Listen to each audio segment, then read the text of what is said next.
Welcome. Right. What's up? What's up? To the Black Lodge Games live stream. We have something very special for you tonight.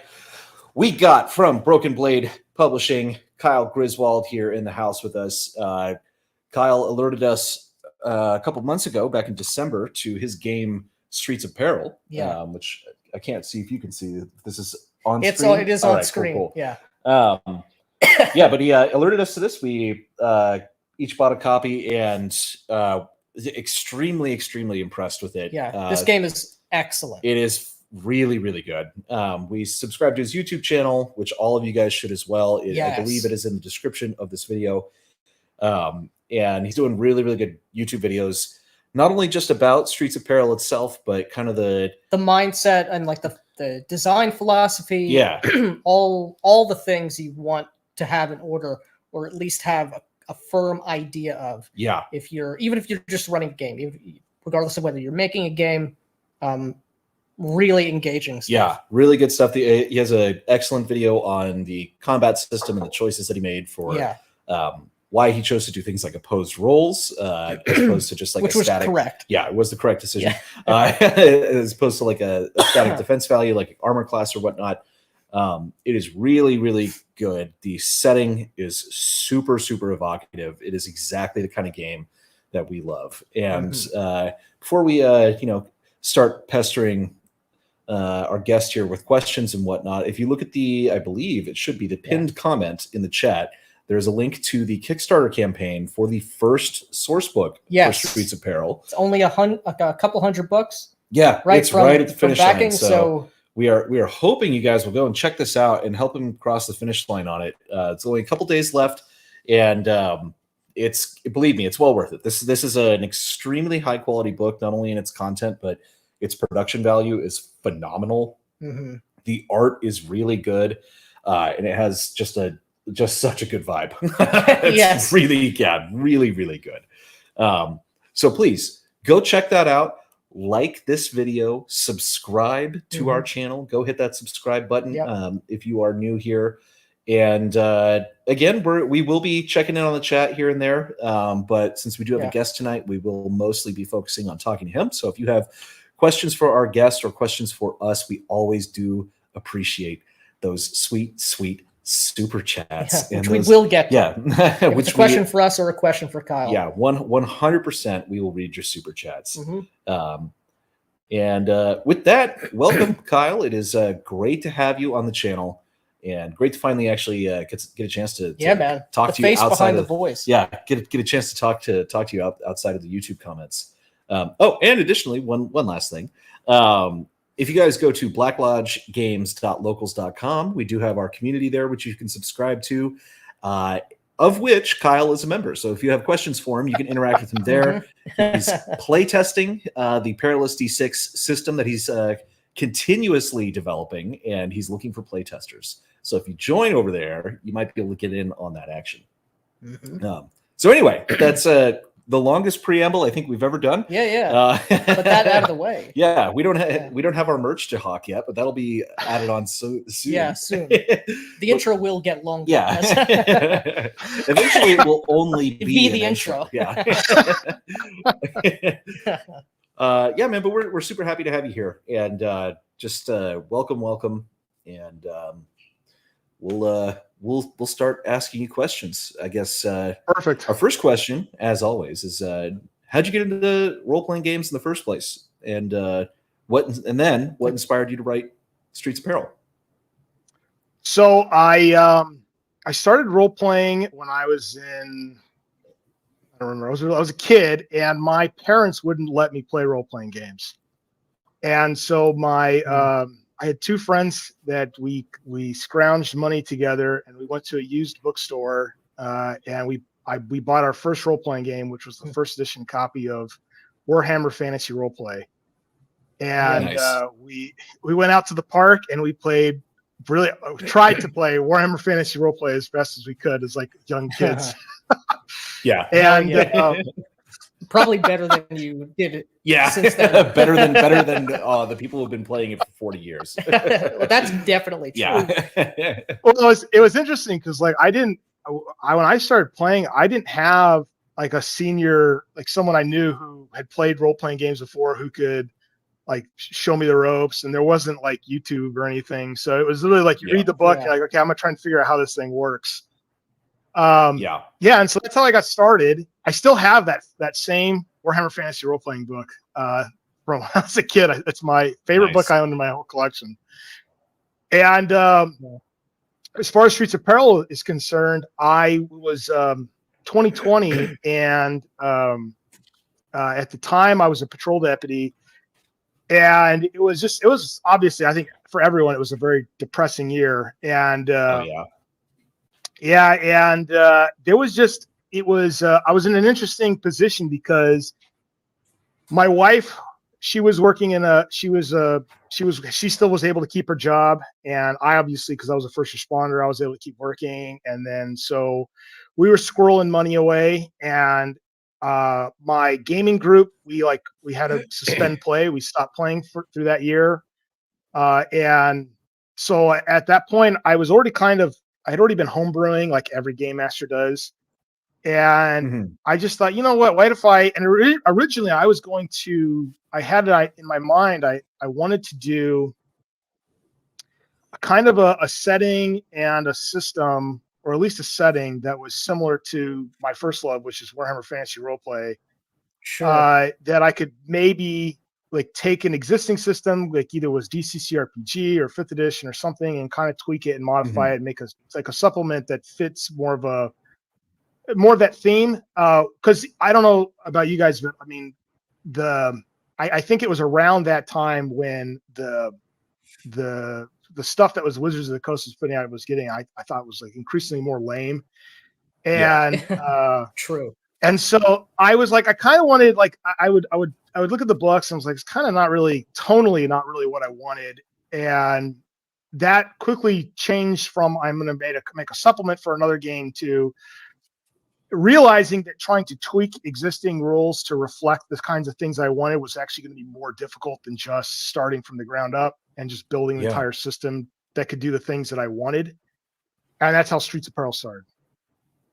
Yeah. Nice. I mean, we're actually kind of in the same boat with that right now. It's like we have a couple of different game ideas for like products that we have not started work on yet for games, and trying to find like what's a system that kind of fits the overall idea. And for at least one of them, we're not sure there's anything out there that really fits yet. So we'll see how that goes. But it looks like we already do have a couple of questions for you, and a couple of comments for you here. We got Patrick here says, my group loves Streets of Peril. We're able to hit the ground running, and this system makes combat fast and exciting. Perfect game for all skill levels. I also agree the books are top notch. Which is very, very true. And this is something I really like dice pools. I don't know why. I know why. It feels good. Yeah. And it's also just because I played so much World of Darkness over time. So I love dice pools, and I'm glad to see another game using them. But we've also got Mr. Max here is asking, he says, a question for Kyle. Where can the core book be bought? So you can buy it 2 places. The actual physical book can only be purchased directly through my website, thebrokenblade.com. And I handle everything. I will ship it out myself. If you want, I'll send you a nice little note as well.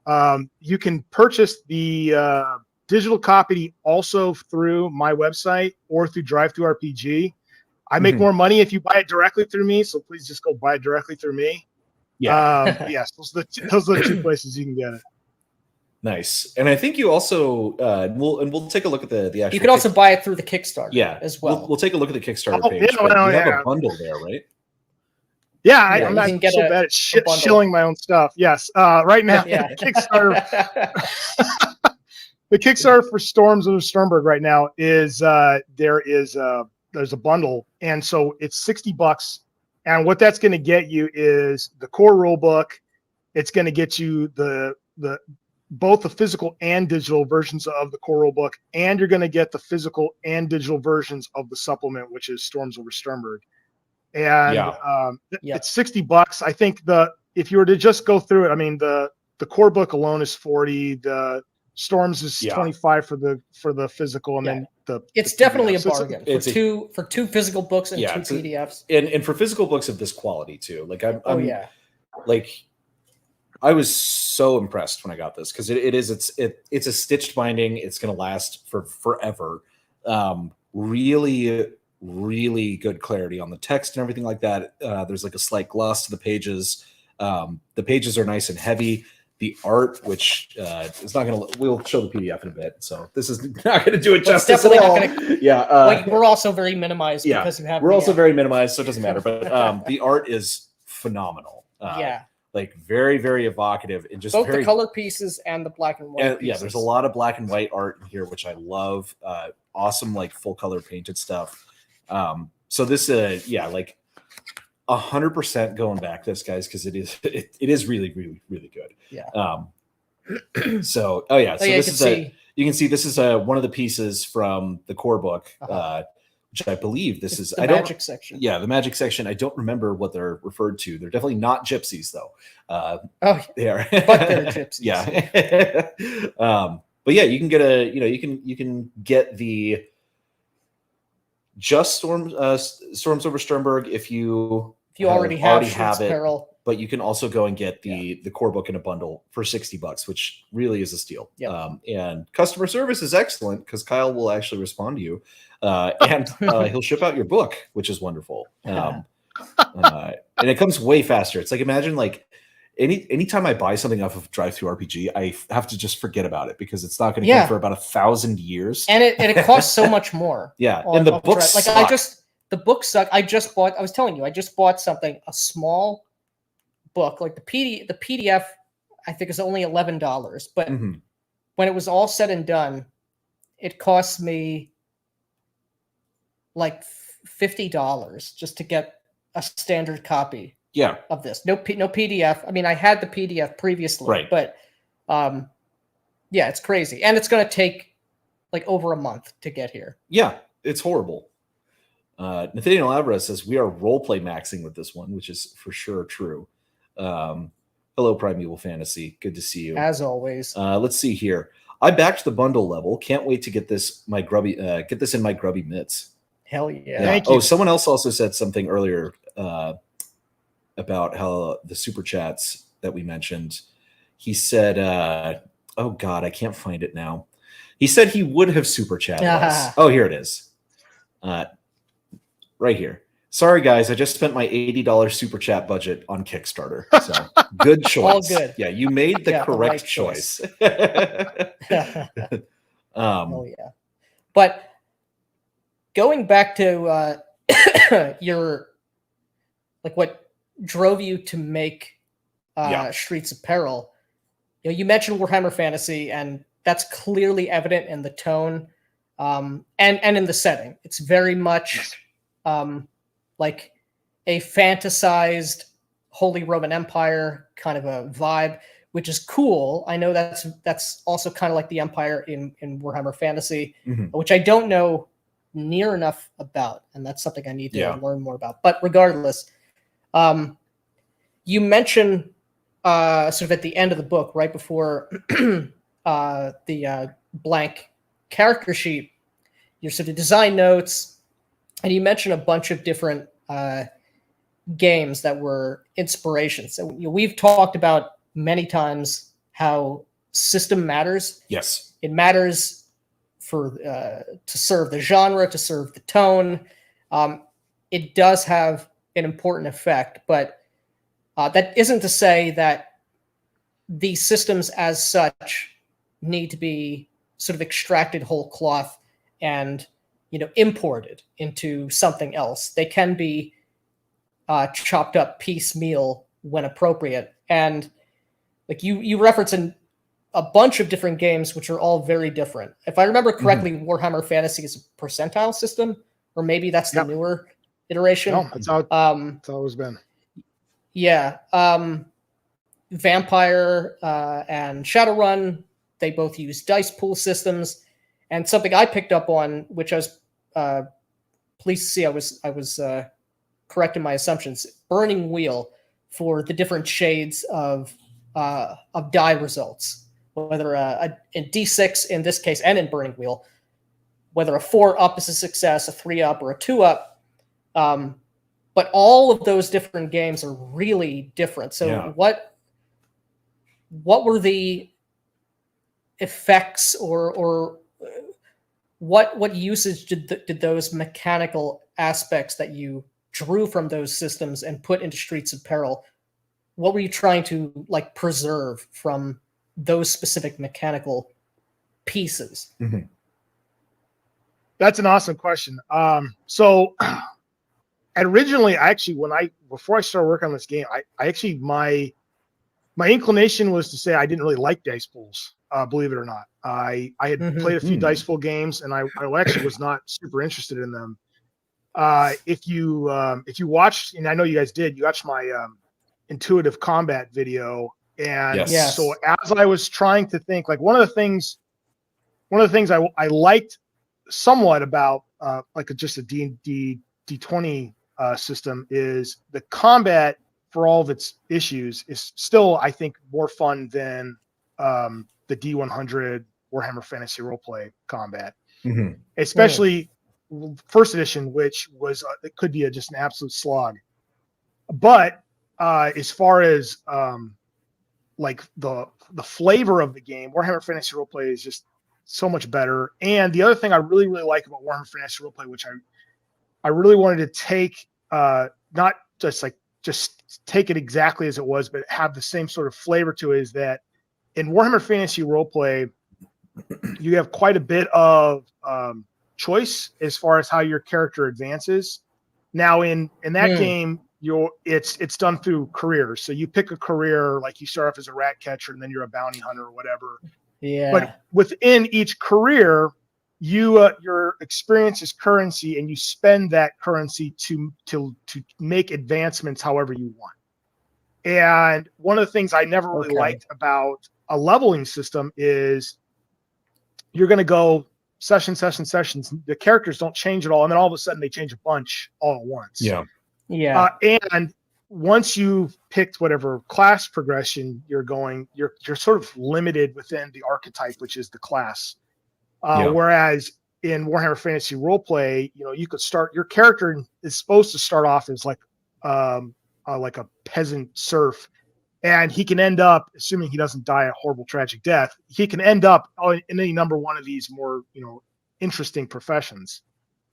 So that was one thing I really wanted. I like the idea of experience as currency, having the characters be able to sort of adapt to the adventure appropriately. So if you're playing in a game which is constantly revolving around sailing on the sea, your character can start taking skills and things that are more pertinent to that environment. Whereas, or like if your characters suddenly become members of a criminal syndicate, it probably is a good idea that everyone in the party is probably somewhat stealthy and maybe has a little bit of lock picking experience. And so having that ability to do that is somewhat necessary. Whereas, I think in D&D that it's a little bit more difficult. So that's kind of what I took from Warhammer Fantasy Roleplay. Is obviously the setting.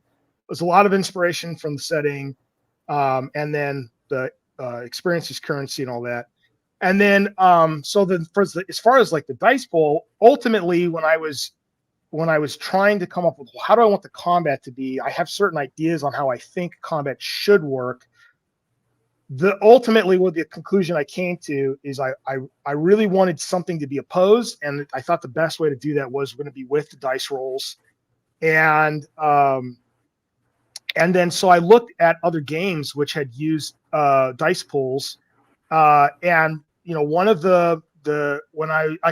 I've never played Shadowrun, but I know lots of people who have, and one of the things that I was talking to people like, hey, what do you think of Shadowrun? One of the things that people kept bringing up was, well, the problem is I have a cup and I have to fill it with dice. Yeah. And I pour all 30 of the dice out, and then I have to go and he goes, it's like, it just can take a really long time. So you're rolling so many dice. So I thought, okay, well, I think I want to try to limit dice pools under 10 dice, but how do I do that in a way where I can still express competency in different ways beyond just the limitation of 10 dice. And then when I was looking at Burning Wheel, I think Burning Wheel is like a very it's like this super niche game. I don't know how many people play it. Almost every single person I've ever seen who's reviewed it or owns a copy, they're always like, "This is such a cool book. I've never actually been able to play it. And I don't want to teach them it, but it's got all these interesting ideas in it." And one of the things when I was seeing how the way their dice mechanics work, when I took essentially that's where the color dice come from.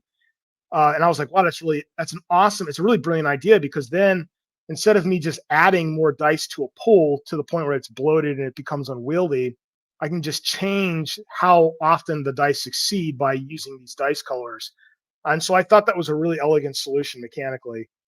And that's kind of the way in which all the systems sort of I took and borrowed things here and there. Yeah, and that is a really cool aspect. And we actually got a super chat here. Says Zornhau, greetings all. Kyle, how did HEMA directly influence the game? And for those of you at home who don't know what HEMA is, Kyle, if you can give them just a little overview, what is HEMA and how did it affect this game? So the smallest overview I give, HEMA is a giant umbrella term for historical European martial arts. And it's not one martial art. It's just a description for a whole bunch of different martial arts, which essentially occur anything before the 18th century.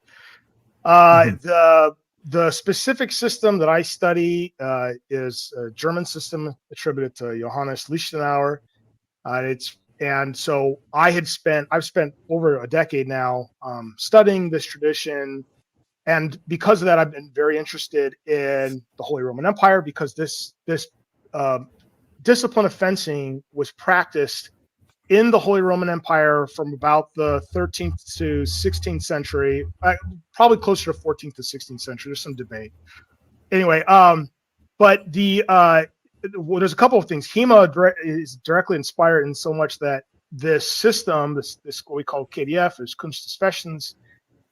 This system of fencing, because it's Germanic in nature, and because I've been so interested in the cultural context of the system, I've been always very interested in the Holy Roman Empire and the Hanseatic League, which is, if you've gone through the lore in Streets of Peril, the kind of way in which the city-states are this loose confederacy is very much inspired by the Hanseatic League. And then the combat, one of the things that I tried to avoid doing when I wrote the game was trying to put too much like HEMA jargon in the game, right. Because right. I think that's cool. I think it's cool, but most people don't give a shit about that. Maybe they should get good though. So when I did that video on intuitive combat, and kind of like the way I think about it is, I have an academic understanding of how Renaissance fighting works, but I also have a sort of intuitive understanding of when I see something and I'm playing something, does it sort of feel with the way I know things to be? And so for me, I think the way in which the rules work is it's not so much like, is it a perfect simulation of HEMA? It's does it seem consistent and feel kind of correct with what I know of HEMA? Right. And that was something I really liked about that intuitive combat video, was you were kind of talking about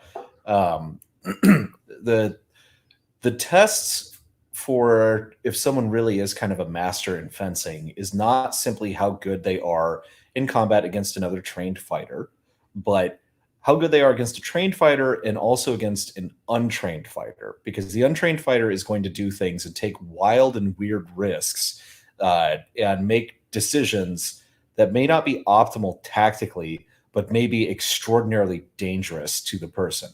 And that's something that I think you can kind of get out of this system. And the same thing with I love opposed rolls. I do actually, like you said, combat in D&D is still fairly good, and it's fairly fast. It's just, I roll my D20, add my bonus, and check versus the target number.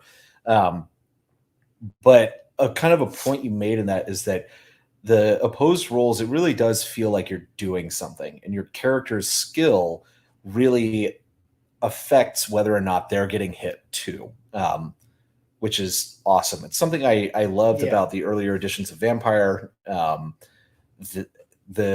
only caveat there was that once Vampire gets to like a certain high level of play, everybody has multiple actions, and so like a single combat round could take like 45 minutes. But it kind of harkens back to the days of when I was a teenager and playing those games. And I sorry, I got to interrupt now, man, because important announcement. We have important breaking news. You just passed. You have $5,001 on your Kickstarter right now. Fabulous. Congrats. Nice work, boys. Yeah, nice work, chat. Thank you, everyone. That's awesome. I'm so grateful. Thank you all. That's awesome. Wonderful. So we'll get back to that in a second. Thane, thank you so much for the $10, man. We really appreciate that. And we had another person in here who said he said, what the fuck? I super chatted, got a receipt and no chat. Boo, Google. Sorry, John Smith, and we do appreciate the thought. Even the thought of $10 through the super chat, or however much you spent is much appreciated. But the most important question that we've gotten so far is, I backed the bundle. Will you deliver on this faster than NCBM? So actually, I was going to bring that up. One of the things I took a lot of pride in with the last Kickstarter from last year when I revised Streets Apparel and I did the book, the current version you guys have there, is I didn't want to take a dime through crowdfunding until everything was basically ready to go. That is the absolute correct Thank way. you. Yeah. You mean you didn't play test this for 6 months at a time for level 1 of play? Yeah. I don't know if anyone's in the chat who backed that one, but if they're in the chat, they'll tell you they got the PDF the second the Kickstarter was over. They got the book. As soon as the Kickstarter ended, I started printing the books. And then as soon as the books arrived from Print Ninja, I started shipping them out. So I think from start to finish, I think it was maybe 3 months. And for this one right now, that's insane. Yeah, it's like an unheard of turnaround. So John Smith actually did send through his $5 super chat here. And speaking of something you just mentioned, he says, "Who are you using to print/publish the book? Could you talk a bit about the process and how to get a proof copy you like? What can you do to kick the tires?" Dude, that's an awesome question. That's a good question.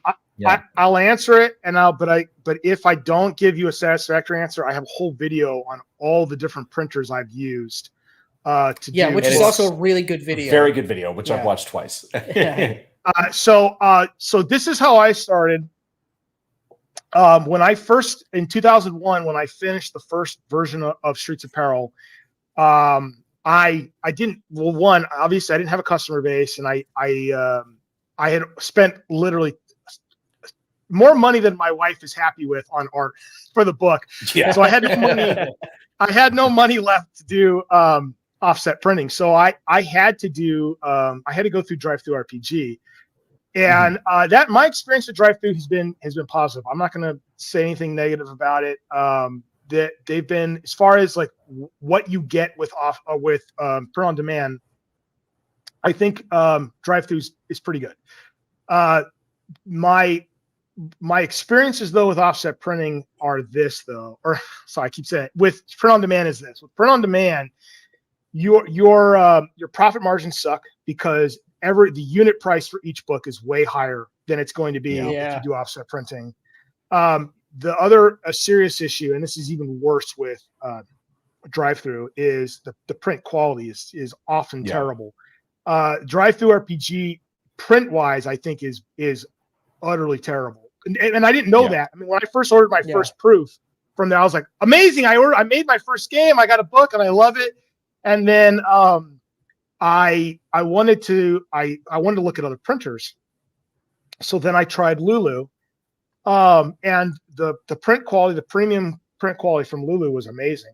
I would say it's almost as good as the Print Ninja print quality with offset printing. But here's the thing.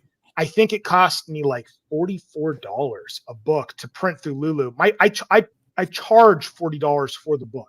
So I would literally be, yeah. So there's no way to make it profitable. And then on top of it, even though you still get me with Lulu, I got like kind of like the thick pages, the durable pages. I got the protective coating. I got the nice print, the premium color quality, which is better than drive-through. You still don't get things like the Smithsonian binding. You don't get the stitch binding. You don't get integrated bookmarks. And so even after that, I was kind of like, well, one, I can't. And then Lulu, I wrote a German longsword book as well. I do HEMA books. And so very early on, I was using Lulu to make that book, and I was using Shopify as the web store. Right. And that was a terrible experience, totally awful. So for all these different reasons, Lulu just wasn't an option. So I basically last year I had it in my head. I was like, I'm going to go all out. I'm going to try and make this book is clean it up as nice as I can, put more art into it. So almost all the new color illustrations in that book, including the cover, those are all artwork that I put in for that revised version. I got Pavel Gazunko, who did everything, all that artwork, and he's did a fabulous job. And so I said, I'm going to do this. I'm going to do crowdfunding because that's the only way I can afford to do the offset printing. And I'm just going to go all out to try and get this to work. So I went through Print Ninja. Print Ninja's in China. They're the one thing I took a huge risk because before going through Lulu and through like Ingram Spark, who does all the drive-through books, the nice thing is that when you send in your all your digital versions of the game, and you order a proof, you only spend whatever the price of the actual printing is to get your proof and look at it. And so before you put it into production, you physically have a book and you know exactly what it's going to look like to some degree. But with Print Ninja, that wasn't an option. And so you can imagine how scary it is to be like, I'm going to give someone thousands and thousands and thousands of dollars, and I'm not going to actually have a physical proof. The only option I got through Print Ninja was they would you would get a digital proof, but that to me, that doesn't mean anything. And then the other thing, it could look wildly different. Yeah. And then they would send you could request, I think it was like $250. You could request up to like a dozen pages from your book that they would print and then send you in sheets to look at. And that's good to a certain degree, but even something like, to me, like one of the big things was like, how's the cover going to look? Is the cover going to print correctly? One of the things that I found to be frustrating sometimes, and some of it was my fault because I've had to learn layout for books through the last 4 years. And it was kind of a rough start for me. And so you would send in everything and be like, oh yeah, the cover's perfect. And then you'd get the book and like, no, it's not perfect. And so one of my big fears was like the Print Ninja books would be messed up. Right.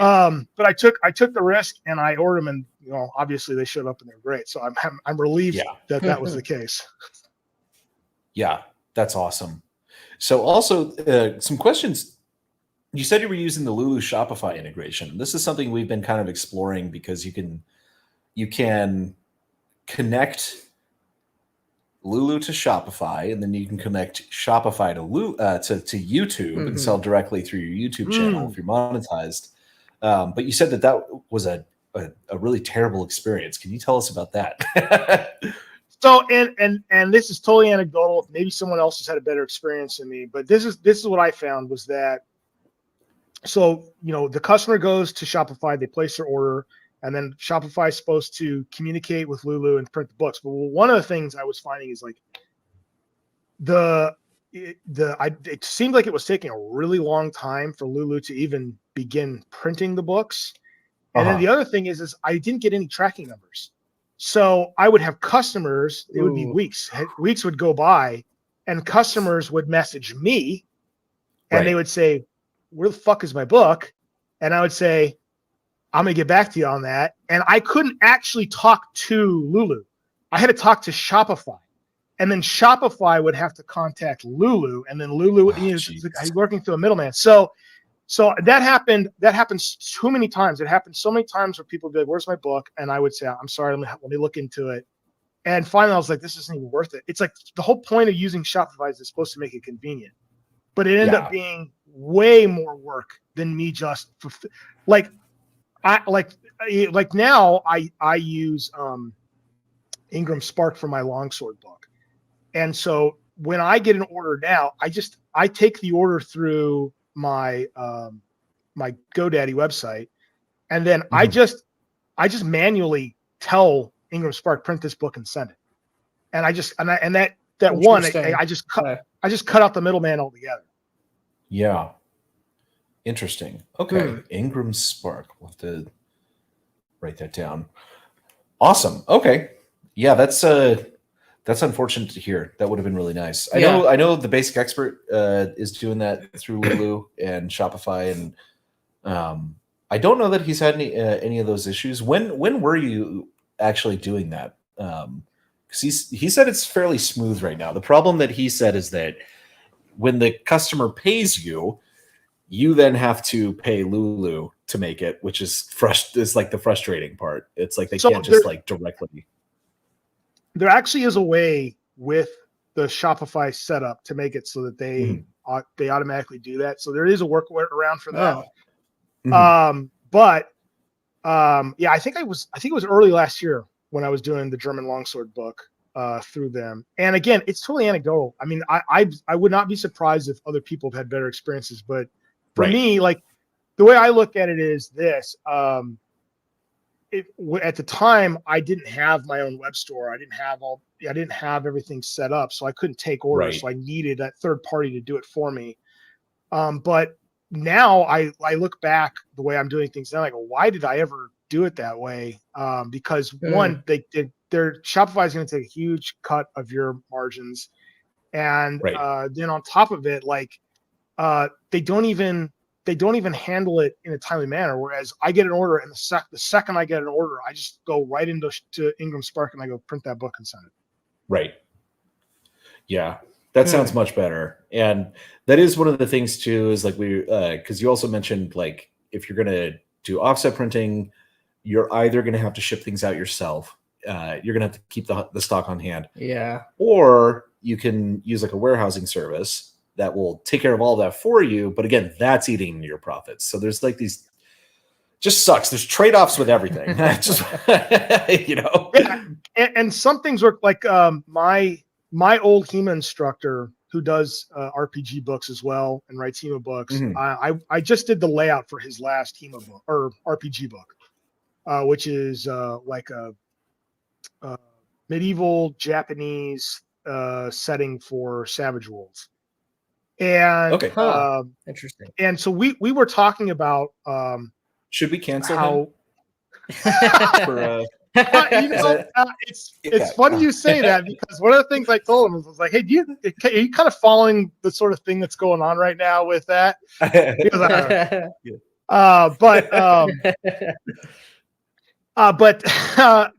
told him, I was like, hey, well, how are you doing it? And so he's very much stuck in his ways. He's like, I don't want to do anything. I literally just want the third party to do everything for me. And that's worth me not making the extra money. And I'm like, okay, more power to you. If that's works best for you. And he's super busy. So, I mean, if that's the best thing that works for you, it's the best thing that works for you. Yeah, no, that totally makes sense. But it sounds like you had a good experience with Print Ninja. Like I said, the book is fantastic. It really is very, very high quality. Was there customer service? Do you have any issues with them? Phenomenal. So they're the print. Obviously, the printing, like I said, is done in China, but the office, they have a U.S. office. So you're talking to someone here. I think they're out of Ohio, and honestly, it was perfect. I mean, they were above and beyond what I could expect for customer service. And I kept stressing, like, and I mean, obviously I was really nervous about the cover. I just want to make sure the cover looks good. And they really assuaged most of my concerns. And obviously, and the other thing too is, at that time, I don't know how it is now. I'm hoping it's gotten better, but the freight shipping was still really bad last year. During COVID. The aftermath of it, Yeah. So they were saying like it could have potentially taken me over 4 months for the books to get here, but I think that the books actually arrived quicker than what they quoted me, like almost by like 2 awesome. weeks, I think. So Yeah. I mean, the whole That's process was awesome. I thought that's why I'm using them again for this next the Storms over Sturmburgh, as the whole experience was awesome. Yeah, and we'll get to some questions about Storms over Sturmburgh as well in just a moment. Look, we do have a couple questions from the chat. Primeval Fantasy asks, were you influenced years ago by Riddle of Steel in Norwood? So yeah, I was talking to this cat earlier. So Jake Norwood is he was one of the pioneers in HEMA. Like he's like one of my HEMA heroes. I've gone to tournaments and I've fought him several times, and I've picked his brain. He's awesome. He's, like I said, he's my hero. And he's the creator of Riddle of Steel. And I'll be totally honest, I don't think that there's anything that I took from Riddle of Steel, which I'm very open with all the things that have influenced the game. But Riddle of Steel's actually I was just looking through it again today because I was asked about it, and I remember it was kind of jogging my memory. There's a lot of really interesting ideas. There's a lot of stuff in Riddle of Steel where it's very obvious where Jake was we're drawing inspiration from, especially when it came to combat. And I think his combat system, I think in the book it even says like this is the best, like most realistic combat system you will ever see. And he's probably right, but it was too far to me on the extreme of like realism. I really wanted Streets of Peril to be not super abstract and not super realistic. I wanted it to be somewhere in the middle. Yeah, usable, right, and fun. Yeah, fun is also part. Riddle is still maybe really, really fun. I've only, like I said, I've read through it a few times. I think the ideas are brilliant. I think there's some stuff in there that's really, really brilliant, especially because like Jake is just amazing. His mind for martial arts is really keen. He knows his system the same. We do the same system. He knows it like a scholar. But again, I looked through it and I just thought, I don't know, it feels a little more cumbersome than I want the rules to be. Yeah. So we got a Full Metal Dragon here. It says, my roommate, who is not a gamer, likes Streets of Peril enough that she wants to actually roleplay it. Hell yeah. Which is fucking awesome. That's awesome. And this is something that I was kind of thinking about. So this game, like I said previously, is a very evocative setting, and it's written in a way that really kind of inspires like interesting characters. It says up front, this is a game that kind of has smaller stakes, more personal stakes generally than like you're not, fighting Sauron, that sort of a thing. It's like this dark fantasy world of these points of light of civilization. That's the sword and sorcery aspect. Yeah. Which that was when you commented however long it was ago, that was what made me the most interested. The idea of sword and sorcery in a Renaissance setting, which is it's really cool. Which I get it now. Yeah. And so it really, it doesn't remind me of Vampire in like the explicit setting or the themes or anything like that. But there is this level of like politics and the factional aspect of the threats and the drama that's coming into play. Yeah, and there's this element of horror, and it's more focused and personal. Your characters, when you create your characters, you give them certain ambitions. Yeah. So they come into the game with explicit goals. Yeah, and so it's like there's it comes from the exact correct starting point of creating interesting characters that you want to go out and role play. It uses a D6 dice pool system, which if you're out there, this is not Candela Obscura. This is not Powered by the Apocalypse. Yeah. This is a full game system. A complete game that it has a full bestiary in it. Really awesome magic. And it's the perfect size. It is the perfect size. So it's like roughly 150 pages, I think. 160 something pages. And it has literally everything you need to play is in the core book.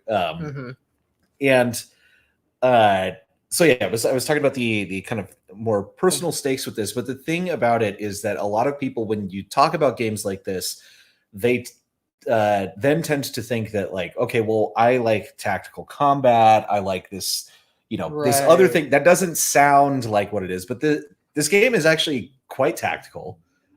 You can do both. Yeah, and you will do both if you're playing the game in the spirit that's intended. In the spirit that it's intended. Yeah. Because the politics, the grudges, the factional interplay is always going to result in violence at some point. And to say nothing of the actual monstrous aspect, the horror aspect, which is afflicting the empire in this setting here, the city-states. Yeah.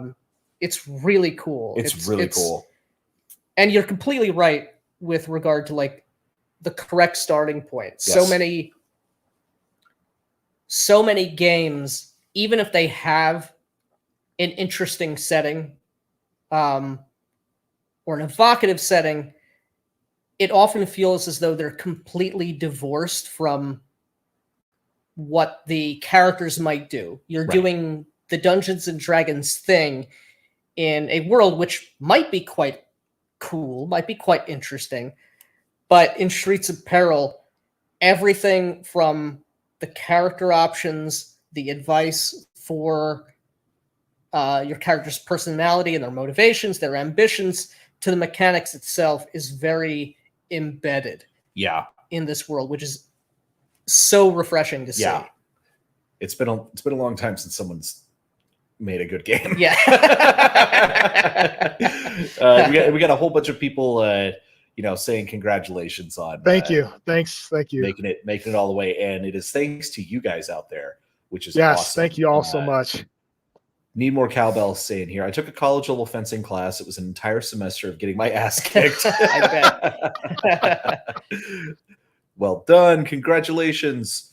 Thane says, Hanseatic League. I think I played a computer game with that in it. Darklands. I've not heard of it. Yeah, not familiar. Yeah, I haven't heard of it either.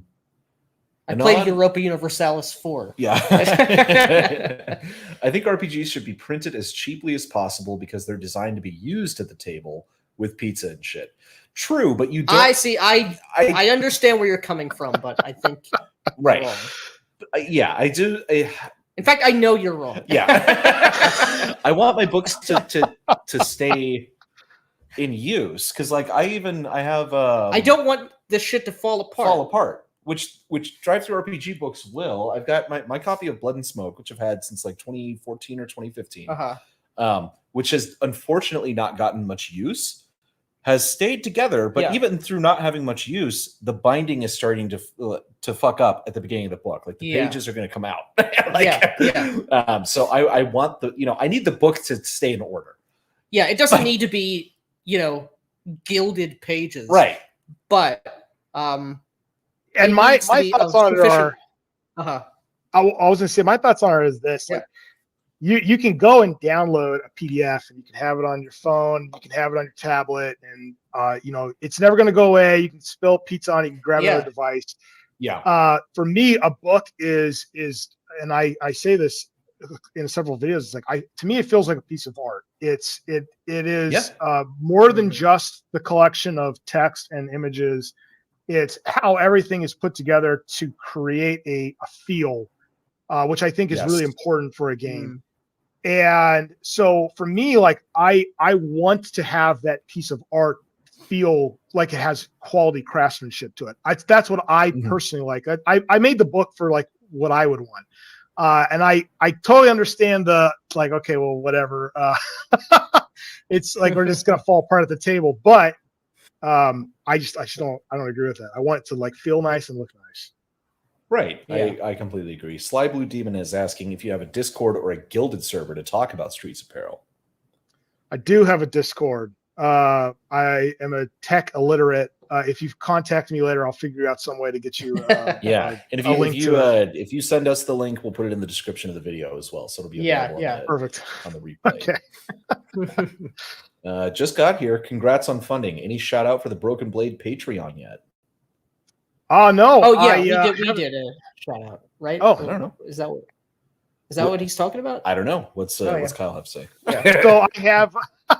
So I have a Patreon, which I just started, and on the Patreon, I have a zine called Blazing Citadel, and it's a monthly product that cool. I put out, and it's a lot of it is like additional lore for the setting. Sometimes it's a little bit of mechanical rules and stuff. So if you so thanks, Daniel. Good looking out. If you pick up these games and you like them and you think they're cool and you want more content for it, you can check out my Patreon. If you join and become a Launch Connect, then you'll have access to that Blazing Citadel zine. That's really interesting because, again, the setting is quite evocative, but there are a number of darkened corners on the map that I would really want.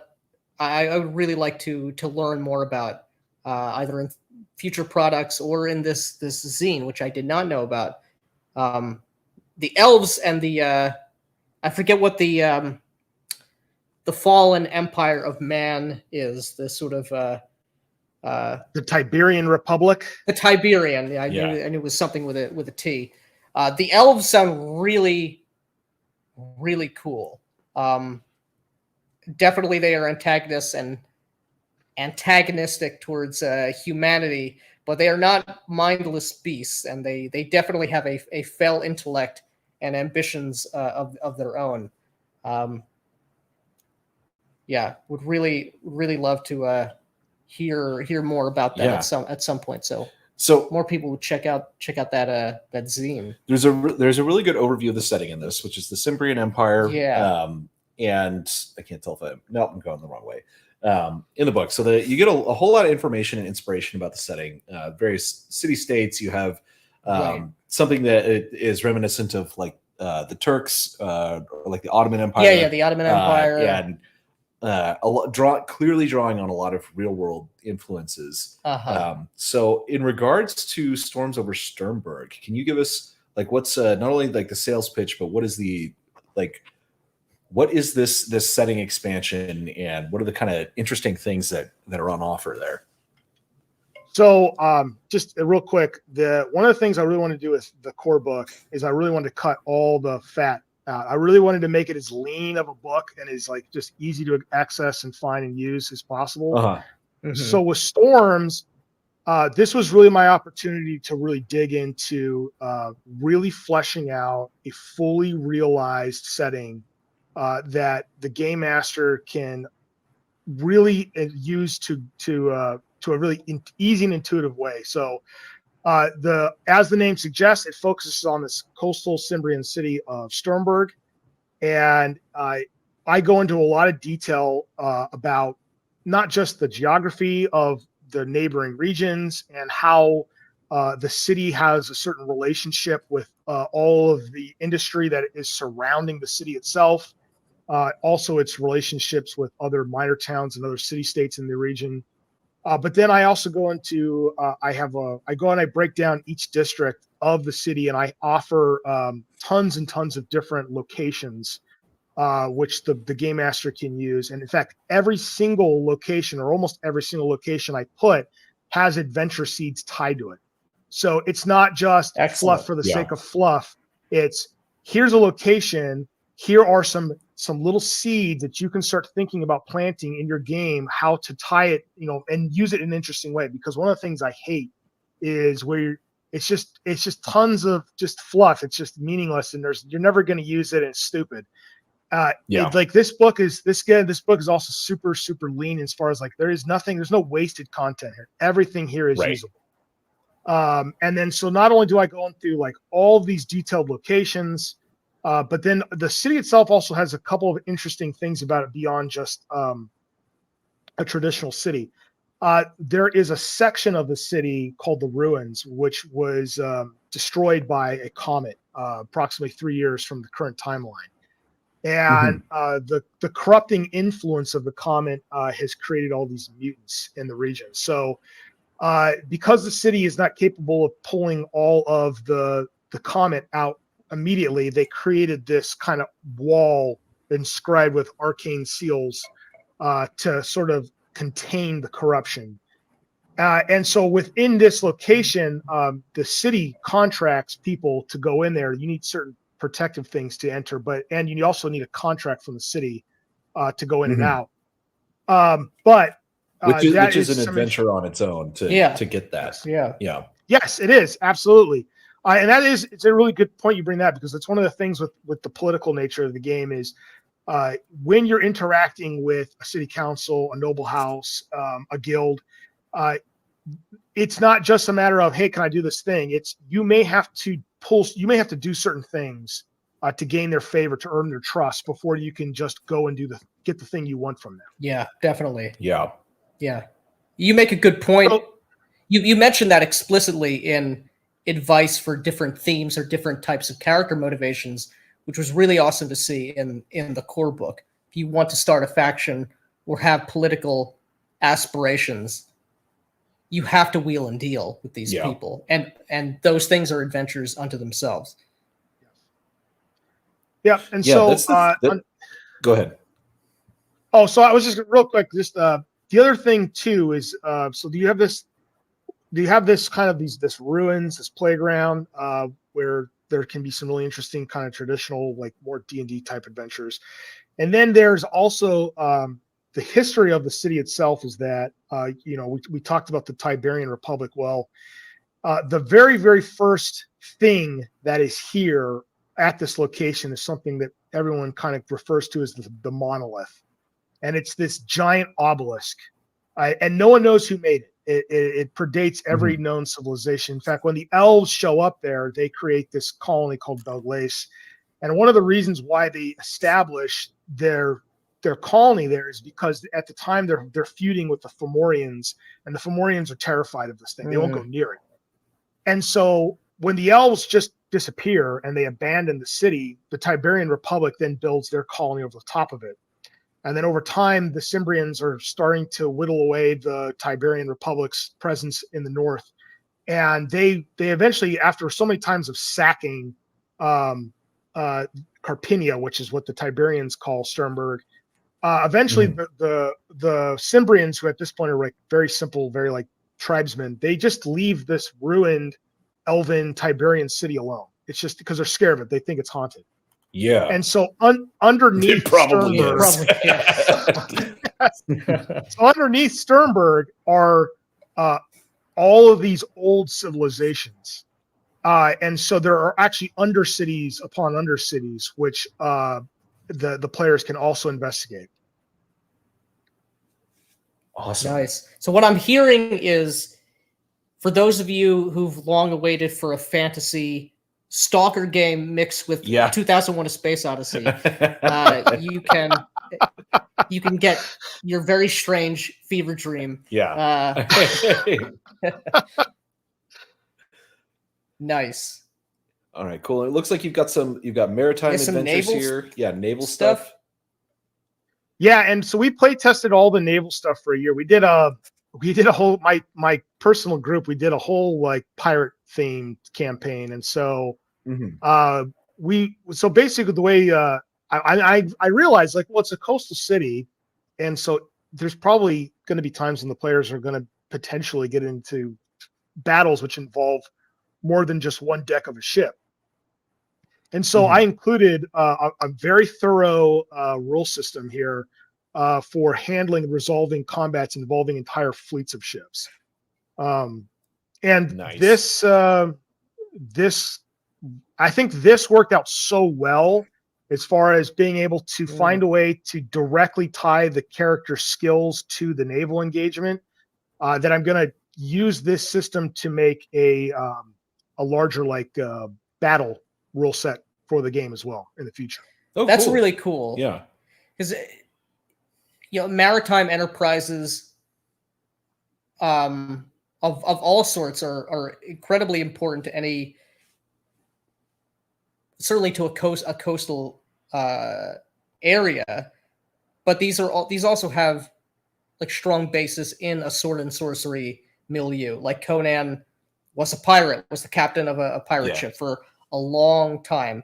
And there are a lot of games which have like ancillary rules for naval combat or for ships in general, but I haven't found any, or I haven't dug into any that really do it well. And for something like this, where it's explicitly stated in the core book, you can be, as your players were, a crew of pirates or privateers or members, representatives, crewmen working on behalf of a trade guild who are going out to different areas and securing contracts, securing trade deals, and that sort.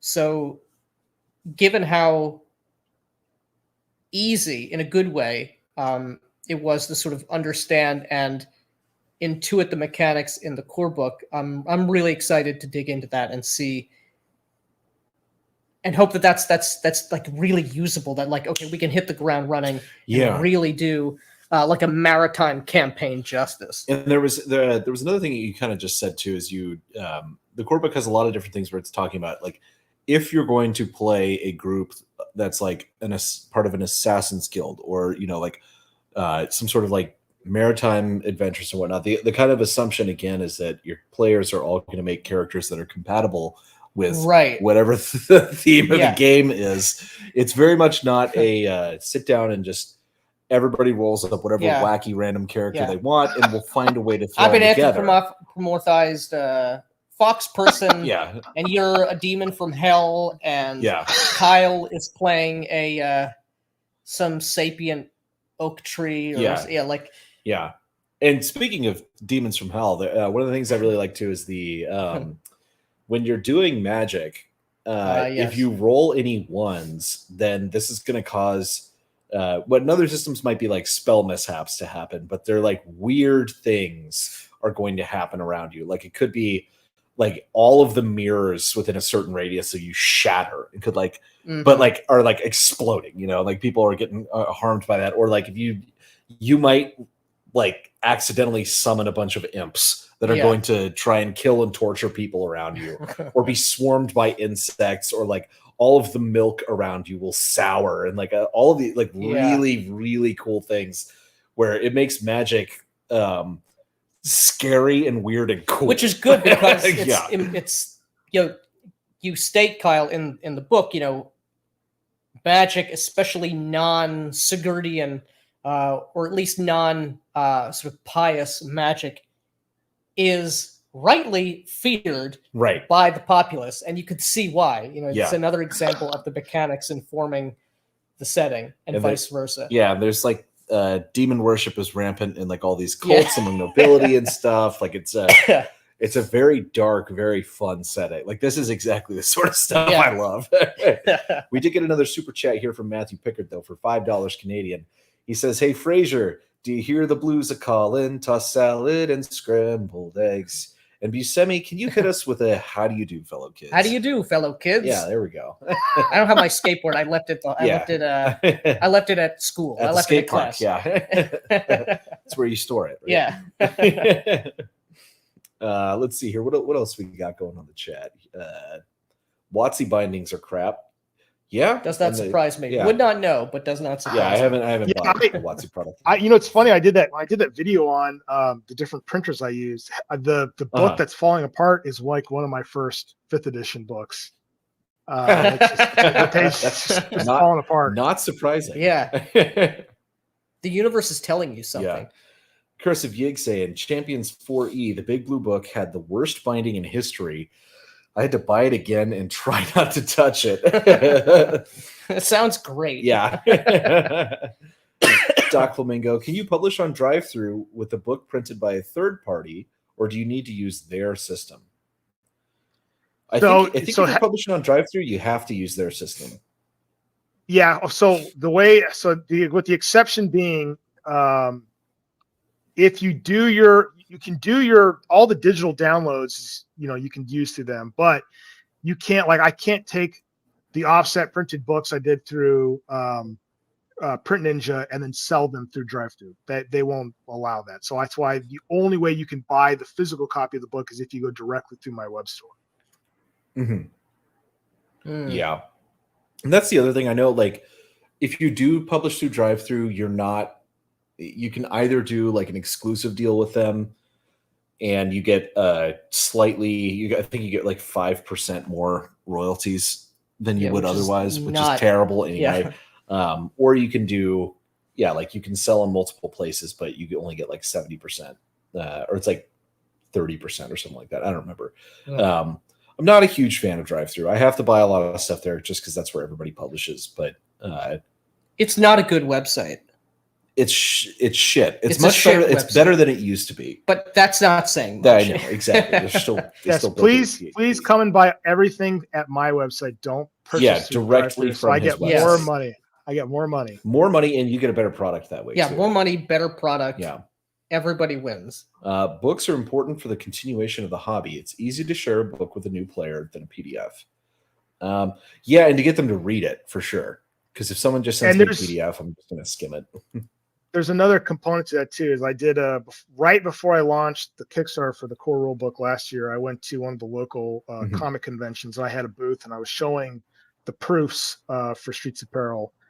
And I think one of the things that was a really powerful selling point was holding something which feels good and looks good, as opposed to scrolling through a digital like an iPad or something. I think that there is something about it is just more special than a digital format. Yeah. Having a physical product, it does make a difference. Oh yeah, for sure. I love it. I mean, I've got Jean-Luc Picard syndrome, so like I vastly prefer, even though I live in the 24th century, I vastly prefer a physical copy of a book to a PDF or any I hate reading through a PDF. A PDF is good to reference things or to quickly scan search things. Yeah. But to like read a whole book. Yeah, it fucking sucks. Yeah, it's awful. Need More Cowbell says the Comet Place sounds like Mordheim, City of the Damned. Absolutely, without a doubt, it is 100% inspired by Mordheim, City of the Damned. Yeah, it's one of my favorite skirmish games is Mordheim. Nice. Primeval asks, are any of your playtesters also in HEMA? Yeah, one is who's my super champion who's competing this weekend over here in California. I hope he kicks a bunch of asses. So I got one. Nice. And then is there a new world in Streets of Peril? I believe like the new world, like America. Like America? Yeah. Not right now. In your game, maybe. Yeah. You can get on a boat in this game. You can get on a boat, yeah. When we were doing the last campaign, which was all maritime themed, we actually there was an unexplored island that the players went to, which was very Mesoamerican themed. So there's nothing in canon for it right now, but as the game progresses and as I expand the lore and expand the setting, there's a very good potential something like that will be introduced. Yeah, cool. I still have my AD&D DM's Guide, Monster Manual, Fiend Folio, and Player's Handbook from 79 to 81, still heavily used. Yeah, I mean, we had when I was all the way up through the 90s, from whenever my mom threw it away, we had an AD&D first edition DMG that had been in there for like 10 or 15 years. So it did survive. They were very, very high quality books. And now I have the crappy print on demand from drive-thru version of it instead. My first edition Warhammer Fantasy role-playing game that was printed in 85 is still, every page is fully intact. So yeah. Nice. I mean, they're like, I hate saying shit like this, but they just don't make them like they used to. Yeah, it is true. It is true. Yeah, publishing collapsed with the the advent of the internet. Which was a good thing in a lot of ways, but not in all ways. Like I want high quality books and I want them at a reasonable price. And it's really hard to get that now. Dyson Anarchy says you can keep your physical media without it being changed. Also, that is another very true. big benefit of it. Yeah, we won't have to worry about Kyle going in here and changing everyone's pronouns later on.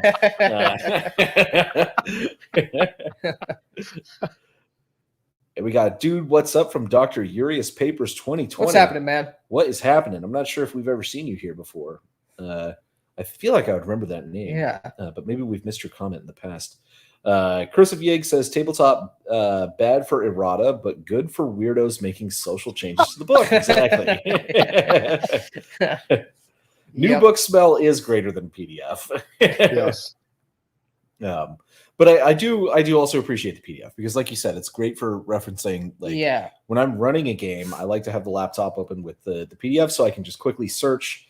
If I don't already have kind of my book control down and know exactly where everything is in the manual.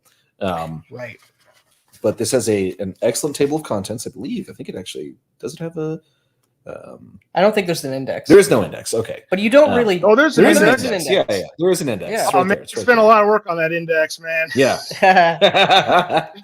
Yeah, and you've got like sample adventures and stuff at the end. Like the art's so good. We really like the Golem art in here as well. The Golem art is really cool. And the giants, just everything. There's so much cool stuff. The Fomori, which you alluded to earlier, being part of the history of Storms over Sturmburgh, they're in here. We've got a section. Also, if you only get the core book, which would be Sturmburgh ridiculous. Sturmburgh is in the core book, but the fully expanded setting is only going to be available. Yeah. And one thing I really appreciate, the Kickstarter, which you guys should all go and back if you have just joined us. Kyle's just crossed the finish line here. Is fully funded, past the $5,000 goal to $5,081. So if you guys are just joining, go and check this out because it is. It's all onwards and upwards from here. Exactly. Onward to 10,000. Yeah. But one thing I really like, in regards to this, the Cimbrian Empire, it's a collection of various sized city-states, but you give advice. It's simple yet effective for a GM what to consider in making your own town, your own city-state, your own region where the players are going to be, or the characters are going to be interacting. That's one of the things I'm most excited to see in Storms over Sturmburgh is, I'm envisioning this to be a deep dive that I can replicate, or I can take inspiration from, not only in the content that's there, but to see how you approached creating this one specific city-state. And I can either use that to extrapolate on some of the other city-states that are in here in the core book, or make my own. Yeah, and that was one of the big reasons why I did the section with the various city-states in there, is that I really wanted to have a model for the game master to sort of be able to see how to design their own from, what kind of things to think about and look for. Yeah. This is all going back. We said it at the outset. This game was written with the right first principles in mind. Even, if we look at the Man-at-Arms, the different subclasses for the Man-at-Arms, it hints at, this isn't just martial arts. I learned to fight with a sword or a pike. There's some implications or explicit information as to what types of fighting schools, what lineage, what guild did I belong to, what fighting master or fighting master's training manuals did I read or learn from. All, again, embedding it, anchoring it into this setting, which is really evocative. Yeah, like we've got this first one is basically exclusively practiced by the Cimbrian nobility, but we've also got one that is more focused basically for like holy orders of the church. So they've all got their own. It gets you thinking like, who did I train with? Like, why do I know these skills in the first place? Why do I know these skills? Because what do I use them for? There is no one in this is going to be the farmer picking up the pitchfork and then now I'm a fighter. You know, it's not that. Like, well, not as a man at arms, maybe as a brute. Maybe, yeah, but you're not. But you're not. It's like everything is very grounded in the world, which I really, really like. And nobody does that. Yeah, which is wrong. Yeah. That was a tough decision because there's a lot more flexibility when you're not trying to tie everything to the setting. But I really wanted right from the start all the characters to be grounded in the world and to be directly tied to the world in some way. And I felt like that's what I was able to achieve with the classes and subclasses. Definitely. Yeah. And I would say doing it the way you did, or doing it with an intention to tie it to a world, it actually does increase the flexibility rather than giving you a blank slate where here is an wizard, this is an fighter. You know, it's not even like a blank canvas syndrome. It's you're taking this heavily watered down, washed out echo of like an evocative trope, and you're telling people you can do anything with it, but because there's so little there isn't much to do with it other than what everybody else is doing with it. To tie it into a setting, a culture, a lineage, you have 1,000 different ways. You breathe life back into these genre tropes in ways that are completely different. So I think it actually adds flexibility to sort of center yourself on something that's real in this world. And great job with it. Yeah, and there's the character sheet's very simple too, which I really, really like. You know, you have your let me see if I can zoom in here. I know we have like the character sheet fully somewhere as well, but you've got your attributes, which are very similar to, you know, your standard kind of D&D attributes, but they your grit, I believe, is what, you know, like your hit points, so to speak. But there's it's very easy to know exactly what to roll. You have skills versus attribute. You know, you basically, correct me if I'm wrong, you're adding your ranks in a skill to your rating in an attribute. Yeah. That's the number of D6s that you're rolling. And then depending upon certain like perks or equipment that you may have, you're going to roll different colored dice, like you said earlier in this, which are going to shift the probabilities of success. So your regular white dice are going to succeed. You're going to get a success on 4, 5, 6. Red dice, you're going to get 3, 4, 5, 6, and black dice are like, oh, you know, like you're on 2, 3, 4, 5, 6. You can only fail if you get a 1. The best. So it's a really, really interesting system for that. I also like the way the damage is done. You know, it's like the greater to the degree that you succeeded on hitting someone, that is actually adding, like those dice get adding to your damage. onto your damage. Yeah. So yeah, the better you hit someone, the more fucked up they're going to be. And that was a big thing I when I was talking about with people about like how to make rules more intuitive. Well, one of the things is that instead of trying to make everything so abstract, where as the game master you're trying to figure out how to narrate something, something like having a more successful attack equate to more damage is a really easy, sensible way to explain. Well, I hit a more vital area. You know, this is a hit that actually landed on a more like unarmored location than another location. Right. And this is is that my phone going on? Oh, sorry, we're getting Amber alerts. Yeah. Some child's been abducted. But here's the other thing that I absolutely love in games is exploding dice. So if you roll a 6, that counts as a success, but you get to re-roll it. And if it comes up 6 again, you just continue doing that. And so, yeah, like exploding dice really can make things deadly very, very quickly. And often what people will describe as like cinematic. that is how you get it. Like you, like, because you can have things that succeed to just an extraordinary degree. Yes. And it's never, and you could have a very small dice pool, Mm-hmm. Yeah, I mean, going back to this idea of an untrained opponent who may be completely unskilled or skilled in only the most broad or simplistic way, they go all out if fate is on their side. That man at arms, that guardsman of the city council member is going under.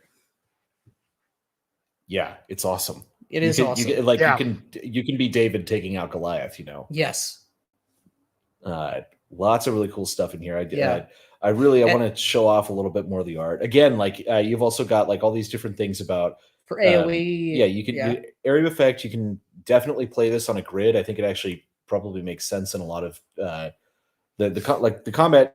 Like you said earlier, is fairly tactical. And I don't know. We're not exactly minis enjoyers. Yeah, I did get. But I think it could recently. Do either. Like it could. Those absolutely could. Yeah, those, you could absolutely grids, do theater of the mind. Yeah. Yeah. Though that grid is, if I remember correctly, specifically for AoE attacks, which I think are mainly a result of either magic attacks or engineering, technological devices, grenades. Of which there are firearms in this game, which is really cool as well. Again, it is Renaissance. It is, what I don't know what you would call it. The early age of firearms, flintlock, perhaps better than flintlock. You have blunderbusses in this, which is awesome. Yeah. Because who doesn't want to shoot someone at point blank range with a blunderbuss? Yeah. And you could be an engineer in this. It's one of the classes, I think the only class that doesn't have subclasses, because you choose, correct me if I'm wrong, 2 different types of like engineering kit, these sort of quasi techno magical, who knows, only your character knows, and perhaps even they don't really understand how they made these things. Very interesting and evocative devices.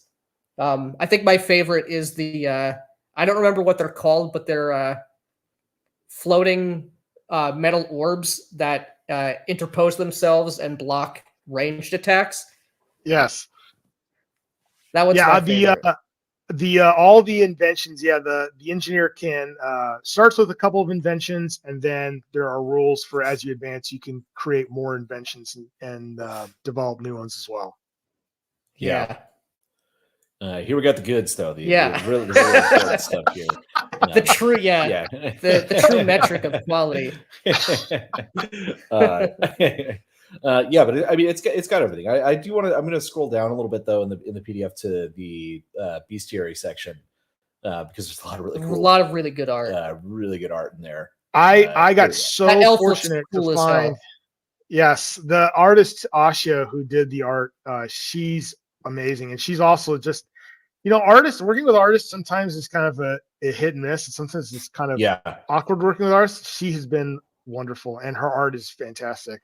It's really cool. Yeah, and the 100% the correct choice to do it in this black and white charcoal kind of style. Yeah, and I really love because these are all like creatures from folklore. Yeah, and this is something that I dislike about the standard fantasy monster manual is that it's always this like goofy shit, like weird goofy shit.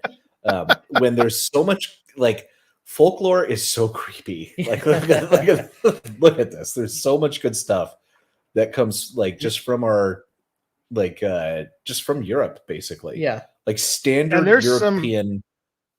There's some really creepy twists that I took with some of the monsters, like the Fae in particular are kind of inherently horrifying because several types of Fae they actually their nature, because they're from the plane of fairy, they're not actually from the mortal plane. They're incorporeal, and so oftentimes they have to inhabit a host and then they twist and pervert and the host and turn it into the physical manifestation that you would see in the book. And so something like a Spriggan it's a spirit that inhabits a tree.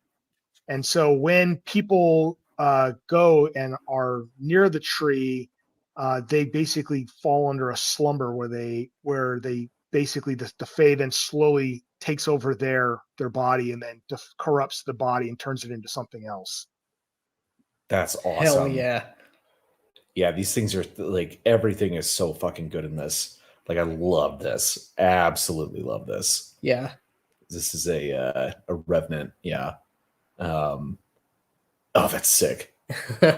Yeah, this is so good, man. It's just like everything about this game is like made for me. Yeah, and I think this is the adventure, which we don't want to spoil. Right. Yeah. So we'll get to the. Ooh, that's cool though. That is cool. Missed that one previously. And here is the index that we that does exist. Does exist. Proof positive. Yeah, proof positive. Every core rule book needs to have an index. It does. It needs and it's extraordinarily frustrating when they don't have it. Index. And this is also great because you've got all the like useful charts that are previously available in the book are also just at the back of the book for quick reference. Mm-hmm. Firearms charts. This is essentially what people would say like the magic mishaps. Mishaps, which is sort of a percentile system, but since you're doing 2d6, goes from 11 up to what? 66? Oh yeah, 11 to 66. Yeah. Which is pretty cool. I was like, why does this chart only go to 66? Because there's no 10-sided. Yeah. And designer's notes at the ends, which are it's always great because then like people can argue about this and end friendships over what you meant. 50 years from now, debating the minutia of what you wrote. They can play out that portrait right there. Yeah, exactly. Yeah, this is people arguing over what Kyle meant. Yeah, circa 1476. No, this will be after we've regressed back to that level of technology in a couple of decades. Yeah. Year 2170. Yeah. Not colorized. Yeah, but I mean, this is like it is like I said, it's like 160 pages. And like you said about Storms over Sturmburgh, there's no fat here. Mm-hmm. Like everything is useful. There's a ton of stuff in this book. But it's very compact. Like you don't not every game needs to be a 500-page tome. And most games shouldn't be. Most games shouldn't be. This is an example of like a product that has a coherent vision from the beginning and actually had, achieved its goals, without any extra bullshit in it. Right. Without a bunch of useless shit to ruin it. It needs to be usable. Like you need to have your book set up so it can be easily referenced and accessible. Referenced. I've had books and there's so many pages and it's so hard to just quickly find the information I need. And a lot of times it's like, why is there's over like 100 pages of stuff. I never use any of this stuff. Right. Whereas like I really tried to my hardest to be like, the only thing I put in this book is the stuff that I think the game master, the player is going to use frequently. And it's like, it is essential to play and you need it. Yeah, completely agreed. And maybe before we get back to chats, I'm curious with that in mind. You mentioned before the broadcast, you've been playing this almost exclusively since developing it and doing the revision. I'm curious, what are some of the areas of the map or some of the exploits, some of the things that you and your players have discovered about the world? So we played 3 very different campaigns. One of the things I do in that campaign section is I talk about tones and themes and how, when you're coordinating with the players, like what kinds of ambitions create what sorts of games. So in the very first campaign we played, the players were all Witchfinder apprentices. And so the game was very much supernatural investigation. And then eventually they become fully united Witchfinders. And then towards the end of the game, they're actually created their own order where they had to go and do certain things to be able to take over this abandoned inn, and they convert the inn into essentially like a hideout. Well, not quite a hideout, but like basically a surreptitious meeting house where they have informants go and meet them, and there's a subterranean place underneath where they're basically storing like magic items and things. And that was very different from the second campaign, which was, I said, it was very maritime. So they started off in that campaign as merchants. And so we kind of like, we're trying to play out the rules of like, well, how is things going to work if I want to take goods from here to there and make money doing that? And then it turned into them becoming pirates. And then with that game, they were really, it was a lot of it was, they went up to the Brythonian Isles and they were exploring the isles there. They almost had their entire party wiped out in the fens with some giant worm. In fact, so not to get too sidetracked and tangential here, but I did that last video about how adventure seeds with sandboxes. And one of the things I talk about in that is how, if you are alluding to the players, like there's the potential that if you continue going down this path, it may not work out in your favor. It may fuck you up. Yeah. That very much was the case in this one campaign where basically all the locals keep saying, don't go into the fens. Like they worship this, like this worm in there, and they're cannibals, and they just like press their luck into the point where they basically, like I said, they almost all got killed. And then the current campaign we're playing, which we're just wrapping up now, is they're all members of a criminal syndicate, which is that faction is prominently featured in Storms over Sturmburgh. And they are doing things like running interference for the local. There's an interesting thing where like this syndicate that's in Sturmburgh, they kind of have an interesting relationship with the governor because he sort of turns a blind eye to some of the petty offenses as long as they do a couple things. One, they're not engaging in a lot of super violent crime. Two, they perform acts of espionage on behalf of the city against other city states. And then the other thing that the governor's doing is the governor is sort of kind of aware that the local Zajik Caliphate, who has an embassy in town, is probably doing things that they shouldn't be doing. But instead of getting this huge like political fallout from sending like the constables to investigate and deal with it, he's having the criminals in town run interference on his behalf and disrupt their operations, and so they can't pin it back on the local government. Yeah, that's awesome. Yeah, exactly what I want to do. I will be running a banker campaign. Yeah. ASAP. This is the sort of stuff that like I love doing in role-playing games. Like everybody likes killing monsters and everything like that, but like this kind of these hijinks and things where it's like character motivated, and crime makes for such a good premise for basically any adventuring party or anything. It's so much fun. We do have a very important question though here for you. Is there a mechanical advantage to wearing cod pieces? No, but there should be. Yeah. Maybe in the next supplement. Yeah. Yeah. The second edition. Yeah. You get an extra D6 for protection per inch. Now we're talking. It's also why I don't consider any RPG which requires VTT or character builder to be a tabletop RPG. Yeah, I will not download Yeah. or install anything. Yeah, oh my god. Install these plugins. Yeah. The combat system is like Shadowrun. Yeah, there's a lot of similarities for sure. Yeah. Only so much. I still haven't played Shadowrun. It's a dice pool. Yeah. Yeah. That's true. But then it's like, well, let's like Tunnels and Trolls. Yeah. Then. It's like Yahtzee. Yeah. What do you think of the hero system? Oh, they're talking about this. Mr. Max says exploding dice from midwits. Well, I'm right here at top of the curve, man. Looking down on all of you. I'll tell you once I finish adding up all these D6s. Sentinels from Phantasm movies. I'm not sure what that's. Maybe that's in reference to some of the art we were looking at. I'm not sure. Maybe. A lot of Streets of Peril are things floating I've been orbs. thinking out. Oh, the floating orbs. Yeah. That you were talking about. A lot of Streets of Peril are things I've been thinking and messing with for a while now. I'll definitely have to buy a copy. Hell yeah. Well, if you do so, make sure Thank to go you. through and do it in the Kickstarter campaign, because you can get the bundle of the core book and Storms Over Sturmburgh for only $60, which is a steal for both books, like for sure.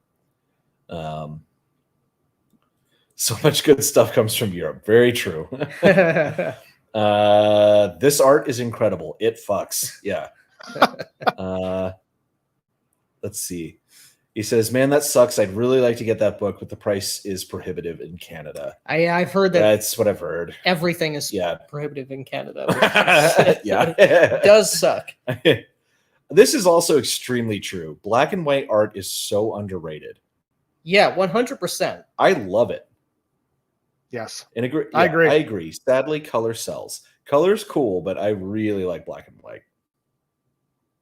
I wish we'll progress to that level of technology before I get too old to become a warlord. Mr. Max's good ending. Yeah. Color is great. I love color, but black and white art, I feel, really brings out things like textures and lighting in a way that's really pure. Yes. And again, I agree. It's less expensive to produce for as well. That is very true. And keeps the price down on books as well. I'm a bit odd, though, in that I also prefer raw pencils to the inking and coloring in traditional comics, too. I prefer that as well. I really like that sketch style. It's rarely used in RPG products. Yeah. One of the things I actually liked about the Genesis core rule book is this sort of architect sketch style. It's very, very underused. Don't know what this is about, but it's balls are back. They never left. I respect that too. Some artists are crazy good at sketchy styles. Yes. And my God, we have caught up with the chat. Holy shit. Yeah. A rare turn of events. You're working on expanding the system outside of this, though, right? The Perilous D6. Yeah. I think that's also on. You've also got that on Drive Through RPG, just the system itself. Yeah. So originally, when I did the Kickstarter for the original core rule set last year, one of the things that I did to try to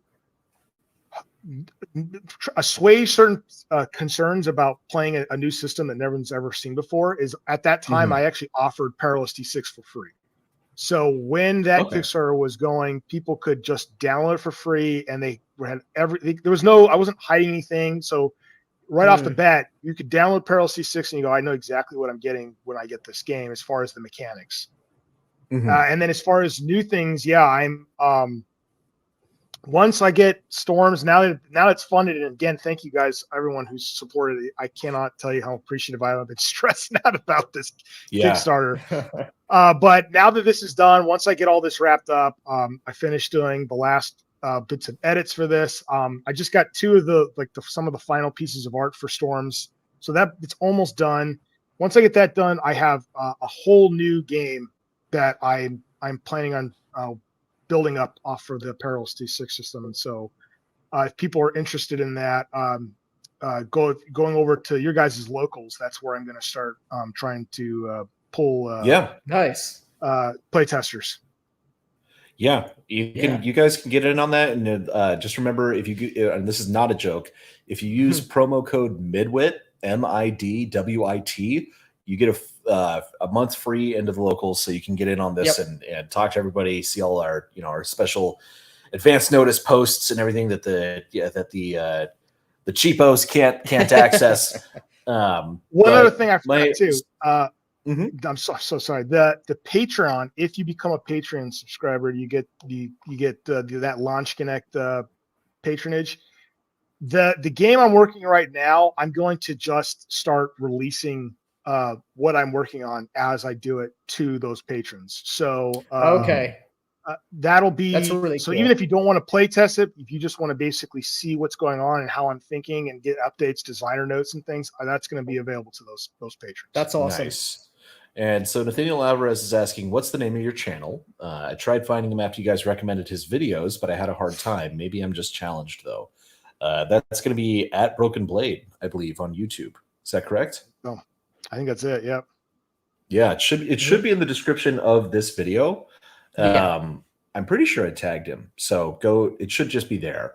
But so I had another question about, since you're building up this system, you're looking for playtesters and whatnot.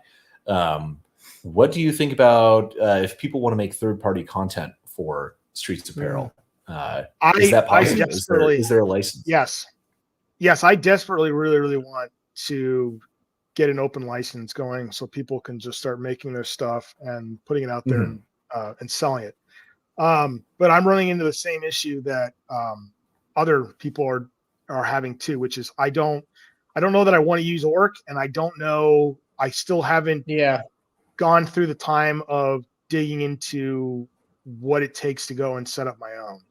But that is absolutely something that's in the cards. I want people to make stuff, have basically just pull everything from Parallel C6 and start making their own stuff and selling it. For sure. That's awesome. Yeah, that is awesome.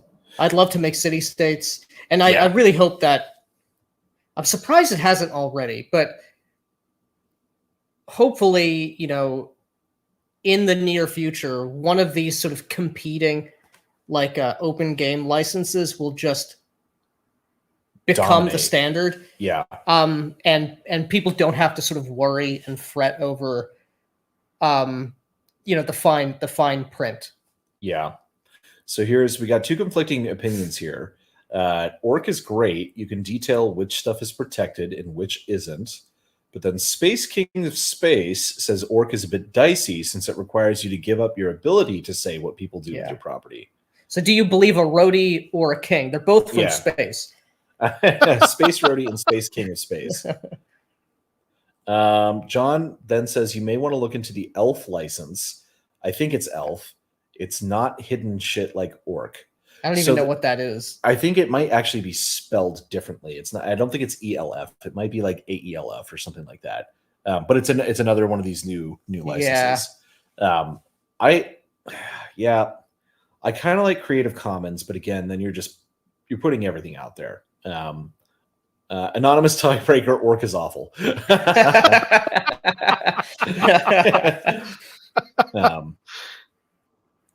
Yeah, but that is great. Some sort of an open license is definitely the way to go, and helps to keep people's games alive for all time. Hopefully, Alexander McCrease will continue to do the autistically hard work of figuring doing out all of this first. The details. The AELF license, the ALF license, the ALF license. Love the idea of sword schools. Gives a great parallel to things like schools of magic you see in RPGs. Yeah. Would also be a great third-party content. Like here's a deep dive on the XYZ, fighting school. So all the sword schools in Streets of Peril are all directly inspired by real historical disciplines of fighting. Yeah. Nice. Use a software license like GNU or GPL. Okay. It's free RPGs. There we go. Let's see. Orc basically forces you to open all mechanics, which has consequences when it comes to making computer games based on it. Ooh, interesting. Which I think was also the thing that McCrease was not exactly ecstatic about, because so much of his game is mechanics. And he was like, why would it's like, oh, okay, so we can protect the fluff, but we can't protect the game, I'm a bit confused. You can't just declare an open license and set terms by author fiat. You probably could, but you might end up with who knows if it's legally binding or what. I don't know.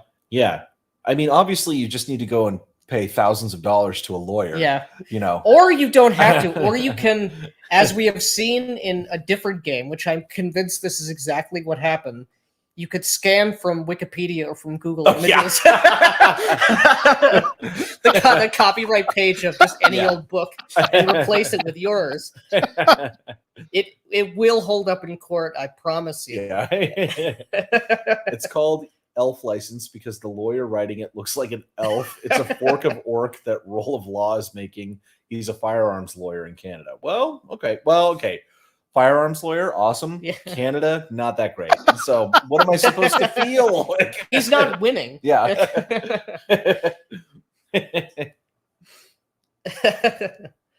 Oh man. Yeah, but man. yeah, I hope, and I'm convinced it will. And I don't think it will take long before some industry standard to arise. Yeah, it's gonna take a little while. Yeah. But I think that pretty much is all the questions that I've got about this for now. We're really excited. Really excited about this, and we're excited to run and to play this very soon. So, which is going to be awesome. But Kyle, do you have anything else that you wanted? Anything that we didn't kind of get to, or has been left unsaid? Something that's super cool that we definitely left out or missed that you want to make sure that everybody hears about? No, guys, this was awesome. Thank you so much for having me on, and for everyone who's watching and who supported the Kickstarter. I am so appreciative. I really appreciate it. Thank you guys so much. Yeah, good job. Well Chad. done, boyos. That was awesome. Yeah, it's we made it happen, which is great. I get what I want, and you all get what you want. Oh my God, Brittany St. Leafy. Is that a girl? First time ever. A girl has said something on our chat. So it happens to be my my Canadian wife. Yeah, it's okay. It's not just the sheer power of all the testosterone on the stream. Got it. Another reason why you should back the Broken Blade. He got someone out of Canada. zone. Yeah. All right, guys. Nice. Well, I think we are going to end the stream tonight, but thank you so much for supporting this project and getting it over the finish line. And yes, thank you. I am very, very excited to play this game. Yeah. And hopefully you guys are going to come through, subscribe to his Patreon, come to our locals, and you can get on the play tests of whatever is next. Yeah, keep the conversation going. Yeah. Yes. Yeah. All right. Have a good night, gentlemen. Take care, guys.